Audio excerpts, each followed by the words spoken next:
जिससे रोजगार की समस्याएं भी दूर होंगी और उससे अग्निपथ से अग्निवीर बन के निकलेंगे। लेकिन जिस तरीके से देखा जाए देश भर में इस योजना का विरोध प्रदर्शन करेगा, उसे आप कैसे देखते हैं? देखिए, भारत सरकार की पहली मानसिकता को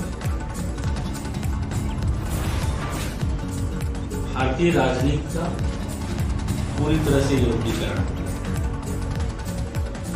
और भाजपा की सरकार या भाजपा टोटल यहूदी नीति पे काम करती है। भाजपा चाहती है कि देश की सारी संपत्तियों का, सार्वजनिक निगमों का प्राइवेटाइजेशन हो जाए। अमीरी और गरीबी के बीच एक बड़ी खाई हो। गरीबों और अमीरों के बीच में जो मिडिल तबका है वो खत्म हो और दो तरह का समाज पैदा हो। एक रोटी के लिए जंग लड़ेगा, दूसरा रोटी से खेलेगा। और ये दो तरह के समाज के सृजन की एक प्रक्रिया है। भारत में दुनिया में वैश्विक स्तर पर भारत में नौजवानों की आबादी सबसे ज्यादा है। सबसे यंगेस्ट आबादी वाला देश भारत है।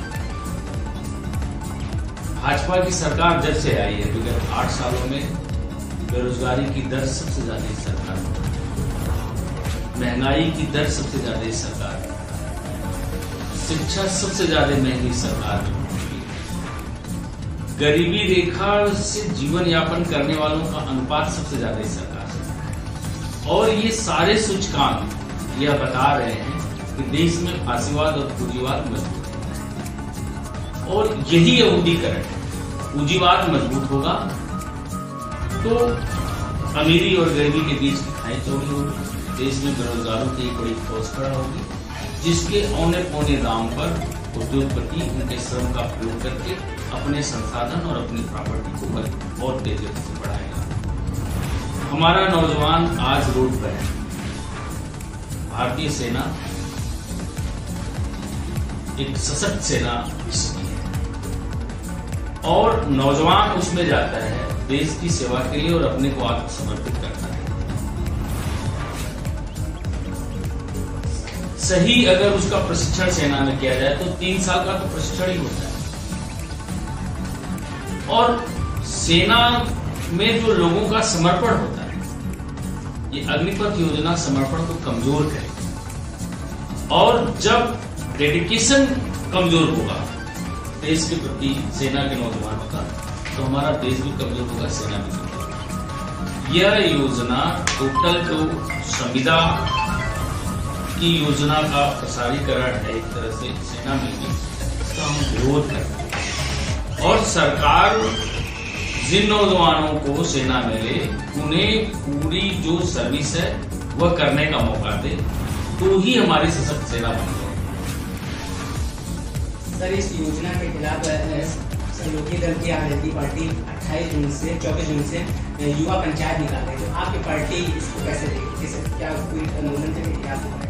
हमारे जनवादी पार्टी के नेतृत्व में भी 3 जुलाई को हमारी बैठक है और 3 जुलाई के बाद हम लोग तय करेंगे कि इसके खिलाफ हमारा क्या मूवमेंट है। लेकिन हमारी पूरी पार्टी इस व्यवस्था के खिलाफ है। हमारी पूरी पार्टी संविदा की व्यवस्था के खिलाफ है, क्योंकि जैसे ही संविदा शब्द आता है वैसे ही सामाजिक न्याय खत्म हो जाता है। जैसे ही संविदा की भर्ती की बात आएगी वहां आरक्षण खत्म हो जाएगा, सामाजिक न्याय कमजोर हो जाएगा। तो ये टोटली एक तरह से पिछड़ों, दलितों, अल्पसंख्यकों को जो रिजर्वेशन मिला है उस व्यवस्था को भी ये व्यवस्था खत्म कर रही है। और इसको लेकर के पिछड़े और दलित का नौजवान गंभीर है और यही कारण है कि आज वो सड़कों पर विरोध कर रहा है। तो निश्चित तौर पर हमारी पार्टी भी इसके खिलाफ है और 3 तारीख को हम लोग प्रदेश कार्य समिति की बैठक है, उसमें तय करेंगे इसके खिलाफ हमारा क्या है। राष्ट्रीय जनवादी पार्टी खासकर युवाओं को क्या संदेश देना चाहती है? देखिए, निश्चित तौर पर हमारे जो नौजवान हैं अग्निवीर योजना को लेकर के जो तोड़ और ये राजनीति हो रही है, यह विरोध का तरीका सही है।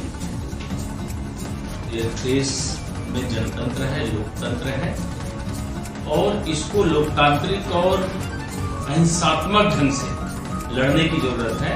और आपने देखा होगा किसानों ने कोई तोड़फोड़ नहीं किया, आगजनी ने नहीं किया, लेकिन शांतिपूर्ण ढंग से किसानों ने धरना प्रदर्शन किया, अपना विरोध प्रदर्शन किया, तो केंद्र की सरकार को झुकना पड़ा। ये अलग बात है कि 700 किसानों ने उस कानून को खत्म करने के लिए, तो ये कानून भी खत्म होगा, लेकिन नौजवानों को इसे धैर्य से लेकर के अहिंसक ढंग से इस पर आंदोलन चलाने की जरूरत है।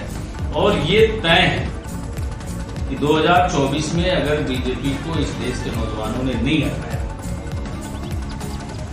तो निश्चित तौर पर देश के नौजवानों का भविष्य और अंधकार। सर आखिरी प्रश्न है राजनीतिक, आप समाजवादी पार्टी के सहयोगी कल जिस तरीके से देखा जाए रामपुर और आजमगढ़ के चुनाव जो कल संपन्न हुआ, तो इसमें आप सपा को कहाँ देखते? लेकिन निश्चित तौर पर जनभावनाएं हमारे साथ थी 2022 में, जनमत कैसे भी बीजेपी लेने में कामयाब, लेकिन इस चुनाव में दोनों सीटें हमारा गठबंधन समाजवादी पार्टी जीत रही है।